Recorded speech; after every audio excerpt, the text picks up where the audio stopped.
ಆಚೆ ಸ್ವಲ್ಪ ನೋಡಿ ಎಲ್ಲರೂ,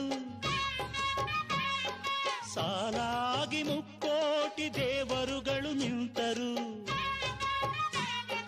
ದೇವತೆ ಈ ದೇವತೆ, ಈ ದೇವತೆಯ ಚೆಲುವ ನೋಡಲು, ಈ ಮಾಯಗಾತಿ ನಗುವ ಕಲಿಯಲು. ನೋಡಲಿವಳು ಹುಣ್ಣಿಮೆ, ಬಿರಿಯಲಿವಳು ನೈದಿಲೆ, ಚಿಗುರು ಮಾವು ಬಯಸಿದೆ, ಒಳಗೆ ಕುಹು ದನಿಯಿದೆ. ಏನಿದು ಏನು ಮೋಜಿದು, ಏನಿದೇನು ಮೋಜಿದು. ಯಾರಿವಳು ಯಾರಿವಳು, ಸೂಜಿ ಮಲ್ಲಿ ಕಣ್ಣವಳು. ರಾಮನಳ್ಳಿ ತೋಟದಲ್ಲಿ ಕಮ್ಮನೆಂದು ಅರಳಿದಳು.